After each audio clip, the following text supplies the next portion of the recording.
Hello students, I hope you all are well. तो हम जो बात कर रहे थे यूनिट बस जो वन है हमारे जो सॉलिड स्टेट उसके बारे में बात कर रहे थे। तो हमने जो पढ़ा था अभी तक पढ़ा था कि जो हम सॉलिड्स होते हैं और जो सॉलिड्स की प्रॉपर्टीज़ होती हैं, क्लासिफिकेशन सॉलिड्स का, तो उसमें से हमारा दो क्लासिफिकेशन होता है, अमॉर्फस एंड द क्रिस्टलाइन। तो अब हम जिस यूनिट में जो पढ़ना है वो पढ़ना है हमें अपना क्रिस्टलाइन सॉलिड को। तो क्रिस्टलाइन सॉलिड के जो क्लासिफिकेशन है उसके बारे में आज हम बात करते हैं कि ये सॉलिड हमारा क्रिस्टलाइन सॉलिड फर्दर कितनी क्लासेस में टाइप्स में क्लासीफाइड है। तो स्टार्ट करते हैं। तो सबसे पहले जो इसका क्लासिफिकेशन है on the basis of nature of intermolecular force operating in solids, की जो पार्टिकल्स हैं सॉलिड्स के, उनके पार्टिकल्स में फोर्स कैसा हमारा एग्जिस्ट कर रहा है, जो लग रहा है उसके बारे में बात करते हैं। अभी उनके बेस पे हम इसको क्लासीफाई करेंगे। सबसे पहला है हमारे पास molecular solids.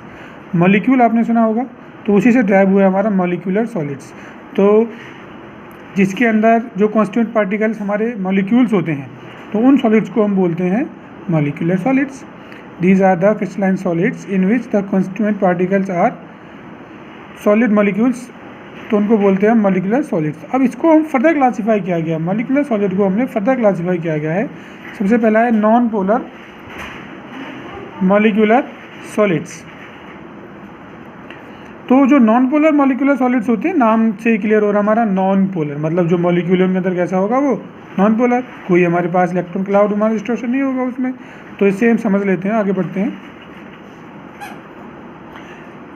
These are the crystalline solids in which the constituent particles are either atoms of noble gas, noble gas पे हमारा चार्ज नहीं होता ना, तो हमारी नॉन पोलर होती है, तो नोबल गैस के एटम्स हों, और नॉन पोलर मॉलिक्यूल्स है तो नोबल गैस उसके अंदर हों सारे, या फिर उसके ऐसे मॉलिक्यूल्स हैं जिनके अंदर कोई चार्ज नहीं है, they are the non polar. तो इनके अंदर जब जो फोर्स ऑपरेट करता है वो हमारा बहुत वीक फोर्स होता है, जिसको हम डिस्पर्जन फोर्स और लंडन फोर्स के नाम से जानते हैं। ये हमने 11th क्लास में पढ़ा था, जो हमारा इंटरमोलिकुलर फोर्सेस हैं। तो उसमें से हमारा जो वीक है वो है हमारा डिस्पर्जन फोर्स और लंडन फोर्स। जैसे हम एग्जांपल समझ लेते हैं, hydrogen, solid hydrogen, chlorine, iodine, solid CO2, ये सब इनके मॉलिक्यूल्स हमारे कैसे होते हैं, नॉन पोलर होते हैं। आर्गन, CCl4, CH4 एट्सेट्रा, सब हमारे मॉलिक्यूल्स जिनके नॉन पोलर होते हैं और इनके बीच में हमारा वीक फोर्स होता है। तो उनकी प्रॉपर्टीज़ के बारे में बात कर लेते हैं। They are soft having low melting point, ये हमारे कैसे होते हैं, सॉफ्ट होते हैं जिनका मेल्टिंग पॉइंट हमारा लो होता है।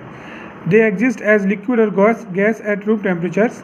नॉर्मली रूम टेम्परेचर पर अगर हम देखें तो ये हमारे तो लिक्विड फॉर्म में मिलते हैं या गैस फॉर्म में मिलते हैं। सॉलिड फॉर्म में कम मिलते हैं जब इनका प्रेशर हाई होता है बहुत ज़्यादा और टेम्परेचर बहुत कम होता है। They are non conductor of electricity, ये इलेक्ट्रिसिटी को पास नहीं करते, क्योंकि इनके अंदर क्या होता है, नॉन पोलर है सारे, नॉन पोलर है तो कोई आयंस ही नहीं हुआ, आयंस नहीं हुआ, इवन चार्ज पार्टिकल्स भी नहीं है, तो हमारे कैसे हो गए, नॉन कंडक्टर हो गए। ओके, तो अब इसमें आगे जो सेकंड क्लासिफिकेशन है इसका मॉलिक्यूलर सॉलिड्स का, पोलर। इसमें क्या होगा, सेम है बिल्कुल, हमारा इसमें था नॉन पोलर, इसमें कौन सा रहेगा, पोलर रहेगा। ठीक है, तो these are the crystalline solids in which the constituent particles are polar molecules. These particles are held together by the relative stronger dipole force. इस बार क्या होता है, डाइपोल क्रिएट हो जाता है, आपने पढ़ा होगा हमारा 11th क्लास में, कि जब इनके अंदर चार्ज सेपरेशन हो जाता है तो पॉजिटिव नेगेटिव को अट्रैक्ट करता है, नेगेटिव पॉजिटिव को अट्रैक्ट करता है, और हमारा क्या हो जाता है, डाइपोल इंट्रैक्शन सेटअप हो जाता है। जैसे हमारे पास solid SO2, solid NH3, solid HCl, तो ये हमारे क्या होते हैं, ये पोलर मॉलिक्यूल्स होते हैं इनके, और इनके बीच में डाइपोल इंट्रैक्शन होता है। ठीक है, अब इनकी प्रॉपर्टीज़ के बारे में पढ़ लेते हैं। जो इनकी प्रॉपर्टीज़ हैं,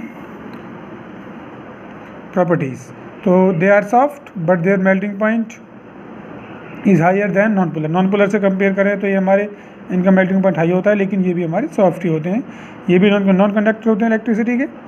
और इसमें से जो मोस्ट ऑफ सॉलिड्स होते हैं हमारे लिक्विड होते हैं, गैस होते हैं, रूम टेम्परेचर। सिमिलरली मतलब बहुत सारी प्रॉपर्टीज हमारी किससे मैच कर रही है इसकी, ये हमारी नॉन पोलर से मैच कर रही है। अच्छा, अब हमारे पास हाइड्रोजन बॉन्डिंग मॉलिक्यूल। तो हाइड्रोजन बॉन्डिंग आपको पता ही है, तो सीधा नाम से ही क्लियर हो रहा है, ऐसे मॉलिक्यूल्स जिनके अंदर हमारा जो एटम्स हैं, पार्टिकल्स हैं, उनके बीच में क्या रहेगा, हाइड्रोजन बॉन्डिंग रहेगी। These are the crystalline solids whose particles contains polar covalent bond between hydrogen and fluorine, oxygen और नाइट्रोजन। तो फोन हमारा हाइड्रोजन बॉन्ड के लिए क्या एप्लीकेबल होता है, फोन। तो जो ऐसे सॉलिड्स होते हैं उनको हम बोलते हैं हाइड्रोजन की, हाइड्रोजन हो और हाई इलेक्ट्रोनेगेटिव एलिमेंट हो। ठीक है, जैसे हमारे पास H2O है, ठीक है, HF है, ये हमारे पास ऐसे बहुत सारे मिल जाएंगे जिनमें हमारे पास हाइड्रोजन बॉन्डिंग होती है। तो जो बॉन्ड होता है हाइड्रोजन बॉन्डिंग, हमारा एसोसिएशन अच्छा होता है इनका। तो बात कर लेते हैं इसकी प्रॉपर्टीज़ के बारे में। They are generally volatile liquid, generally कैसे होते हैं, वोलेटाइल लिक्विड्स होते हैं और सॉफ्ट सॉलिड होते हैं रूम टेम्परेचर पे। और ये भी कैसे होते हैं हमारे, they are non conductor of electricity, ये भी हमारे नॉन कंडक्टर ऑफ इलेक्ट्रिक, सारे जितने भी मॉलिक्यूलर सॉलिड्स हो गए हमारे सारे, वो कैसे हैं, नॉन कंडक्टर ऑफ इलेक्ट्रिसिटी। अब नंबर 2, आयनिक सॉलिड्स। तो आइंस तो आप जानते ही हैं, पॉजिटिव नेगेटिव चार्ज जो पार्टिकल्स होते हैं उनको हम आइंस कहते हैं, कैटायन एंड आयन। तो आयनिक सॉलिड में क्या होंगे, आइंस होंगे, नाम से क्लियर हो रहा है। In ionic solids the constituent particles are positive and negative charge ions which are arranged in a regular manner throughout the solid. इसमें क्या होता है, हमारा जो नेगेटिव चार्ज पार्टिकल है वो हमारा चारों तरफ से पॉजिटिव से सराउंड होगा, जो पॉजिटिव है हमारा नेगेटिव से सराउंड होगा। यही हमारा आयनिक सॉलिड्स के अंदर होता है।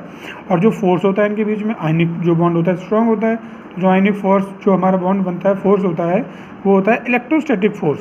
तो इलेक्ट्रोस्टैटिक फोर्स सबसे स्ट्रॉन्ग फोर्स होता है, इसलिए ये हार्ड सॉलिड होते हैं। NaCl, KCl, MgO, BaO, CaF2, zinc sulphide, barium sulphate, lithium fluoride, ये सभी हमारे किसके एग्जाम्पल्स हैं, ये हमारे आयनिक सॉलिड्स के एग्जाम्पल हैं।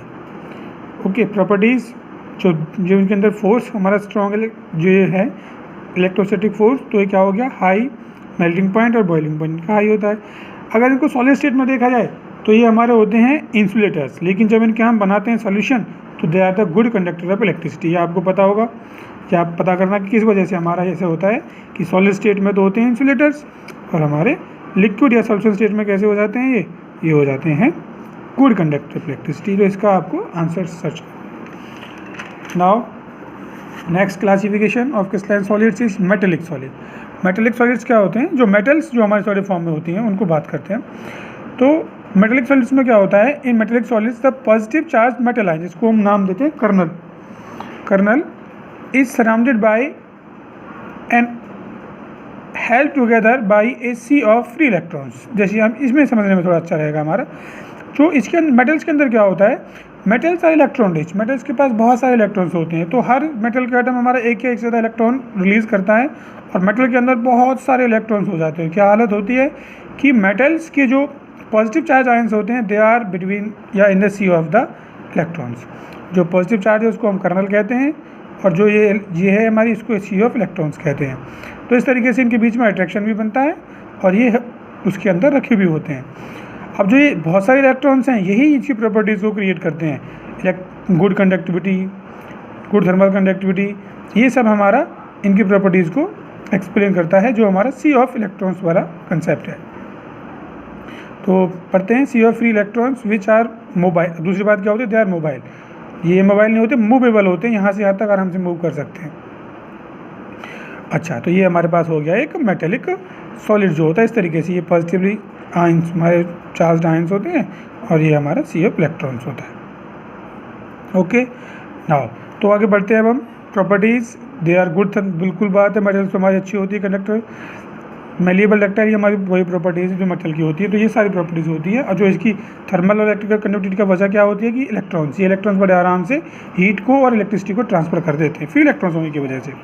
नाउ द कोवेलेंट और नेटवर्क सॉलिड्स, ये होते हैं हमारे पास जब सॉलिड्स में जो बहुत सारे पार्टिकल्स, जो कॉन्स्टिट्यूएंट पार्टिकल्स होते हैं वो हमारे क्या हों, नॉन मेटल्स हों, और वो नॉन मेटल्स के एटम एक दूसरे से एडजेसेंटली अटैच्ड हों बाय द कोवेलेंट बॉन्ड। अपने से नेक्स्ट एटम से कैसे अटैच्ड हों, बाय द कोवेलेंट बॉन्ड पूरे क्रिस्टल में। तो उनको हम जाइंट मॉलिक्यूल भी कहते हैं, जैसे डायमंड हुआ, ग्रेफाइट, क्वार्ट्ज, सिलिका, ये ठीक है, सिलिकॉन, ग्रेफाइट, कार्बाइड जो होते हैं हमारे पास, SiC, ये हमारे क्या होते हैं, कोवेलेंट नेटवर्क। इसमें सबसे जो प्रॉपर्टीज़ होती है ये बहुत हार्ड होते हैं, बहुत ज़्यादा इनका मेल्टिंग पॉइंट होता है, they are the non conductor of electricity. अब इसमें सबसे अलग बात जो है वो डायमंड और ग्रेफाइट की स्टडी करना है, ठीक है। तो जो ग्रेफाइट की जो प्रॉपर्टीज़ होती है कुछ अलग प्रॉपर्टीज़ होती हैं, ये हमारा सॉफ्ट, स्लिपरी होता है और गुड कंडक्टर ऑफ इलेक्ट्रिसिटी होता है। तो इसको समझने के लिए ये प्रॉपर्टी जो होती है ये हमारी होती है ड्यू टू द स्ट्रक्चर। तो इसका हम स्ट्रक्चर देखते हैं यहाँ पे, ये है हमारे पास स्ट्रक्चर, ये हमारा डायमंड का स्ट्रक्चर है और ये हमारा ग्रेफाइट का स्ट्रक्चर है। दोनों के स्ट्रक्चर में फ़र्क है, इसका स्ट्रक्चर कैसा होता है हमारा, लेयर स्ट्रक्चर होता है, यहाँ लेयर्स बनी हुई हैं। ग्रेफाइट, ये ग्रेफाइट का स्ट्रक्चर है, 1 लेयर 2 लेयर 3 लेयर। और ये क्या है हमारे पास, ये हमारा डायमंड का स्ट्रक्चर है, इसके अंदर लेयर्स नहीं है। ओके, अब एक बात और क्या है कि इसके अंदर कार्बन, जो ये कार्बन होता है एटम, कार्बन के 4 बॉन्ड होते हैं और कार्बन हमारा sp3 हाइब्रिडाइज्ड होता है।